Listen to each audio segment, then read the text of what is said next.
ابھی فوراً ہم قرآن نہیں سن رہے ہیں، بلکہ وہ اس کی نقل ہے، گویا کہ وہ ایک میموری کارڈ کے ذریعے سے اس کے اندر آ گئی ہے، پڑھا گیا ہے کب؟ بہت زمانے پہلے، لیکن وہ آج ٹیپ ریکارڈ میں شامل ہے۔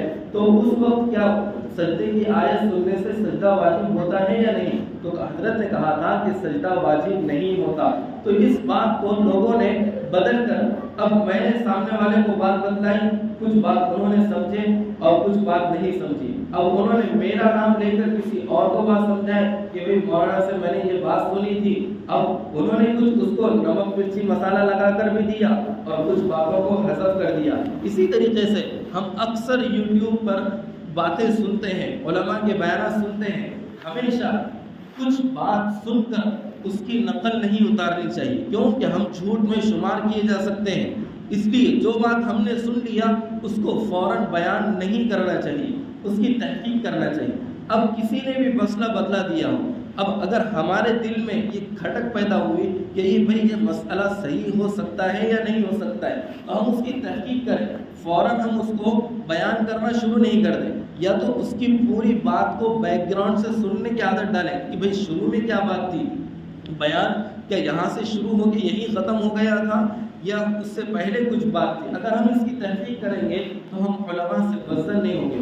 آج اکثر طبقہ جو علماء سے بزدل ہے وہ یوٹیوبر علماء سے بزدل ہے کہ بھئی مولانا نے ایسی بات کہہ دی۔ آج اس زمانے میں مفتی طارق مسعود صاحب کی میں مثال لینا پسند کروں گا کہ بہت سارے بیانات مفتی صاحب کے ایسے ہیں جو شارٹ بیانات ہوتے ہیں۔ مفتی صاحب کی ایک عادت ہے کہ وہ 1.5 گھنٹے سے پہلے بیان ہی ختم نہیں کرتے، کم سے کم تو 1 گھنٹہ ہونا ہی۔ اور یہ جو بڑے علماء ہوتے ہیں نا، ان کی چارجنگ کو ہی 15-20 منٹ لگ جاتے ہیں، ان کی بات شروع ہونے کو ہی 15-20 منٹ لگتے ہیں اور وہ بات ختم ہونے تک 1 گھنٹے کے اوپر چلے جاتی ہے۔ بہرحال اب کسی نے ان کی شارٹ کلپ بنا دیا کہ مفتی صاحب نے ایسی بات کہہ دی ہے، اب ہم نے اس کو پیش کر دیا، مفتی صاحب نے ایسی بات پیش کر دی، حالانکہ وہ حقیقت نہیں ہوتی ہے۔ ہمیں اس کے بیک گراؤنڈ میں جانا پڑے گا، پورا بیان سننا پڑے گا۔ اگر کسی نے ہمیں کچھ بیان سنا بھی دیا تو ہمیں اس کی تحقیق کرنا پڑے گا۔ بہرحال میں یہ بتلا رہا ہوں، ایک تو ہے امانت کی حفاظت اور دوسرے نمبر پر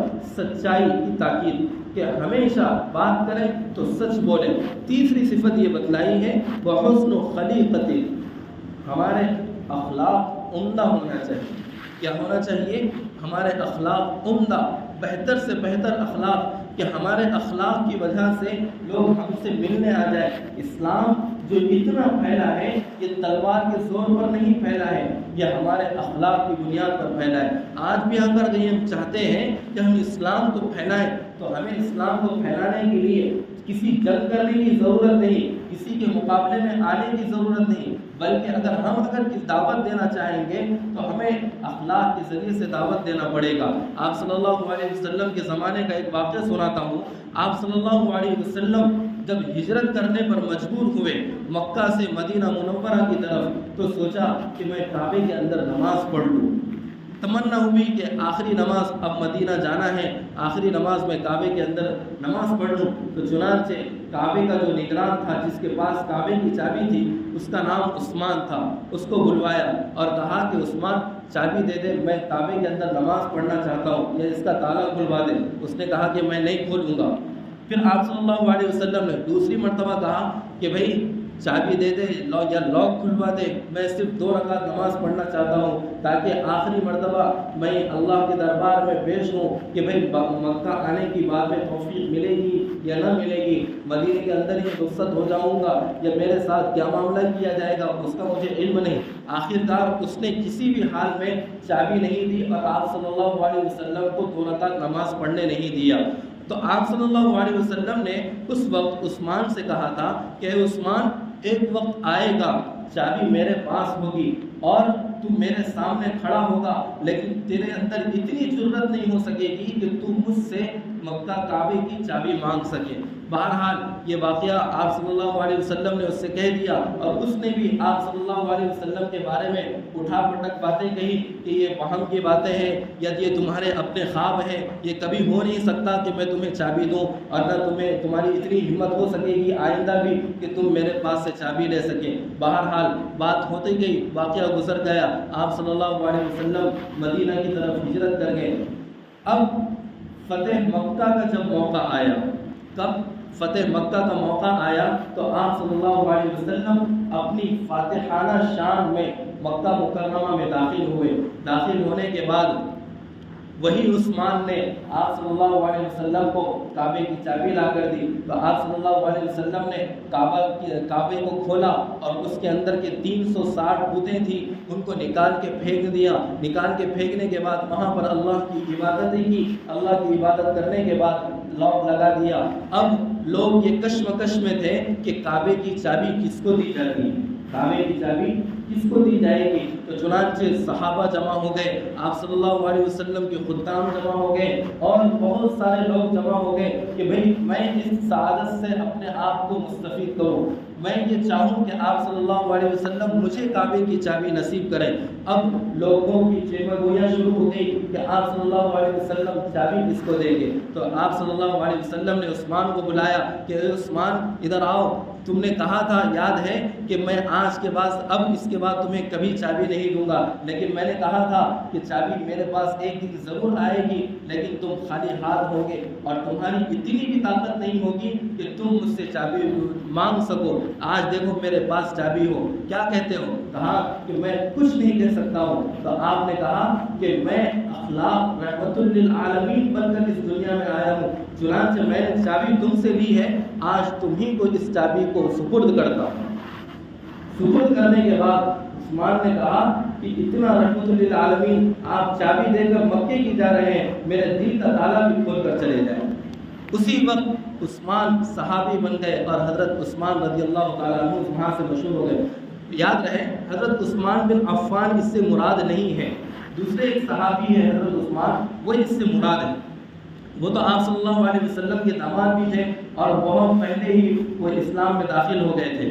بہرحال یہ دوسرے عثمان ہیں۔ اب وہ چابی جب آپ صلی اللہ علیہ وسلم نے ان کو دی تو وہ چابی ان کے خاندان سے چلی آ رہی ہے اور آج تک انہی کے خاندان میں اس کی چابی ہے اور قیامت تک انہی کے خاندان میں وہ چابی خانہ کعبہ کی رہے گی۔ بہرحال یہ اخلاق تھے آپ صلی اللہ علیہ وسلم کے۔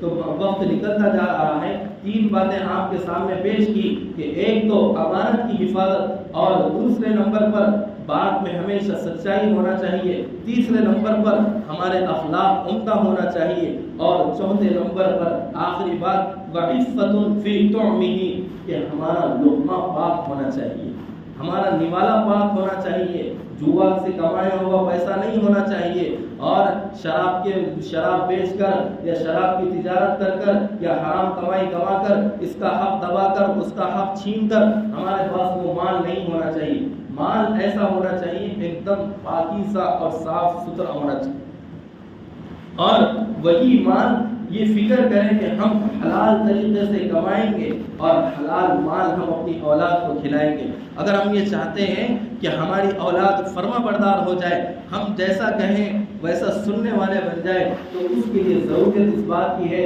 لچھے دار تقریروں کی ضرورت نہیں ہے، لچھے دار بیانوں کی ضرورت نہیں ہے، اور انہیں سمجھانے بجھانے کی ضرورت نہیں ہے۔ ہم اپنا مال پاک کر لیں، ہماری اولاد خود بخود ہماری فرما بردار ہو جائے گی۔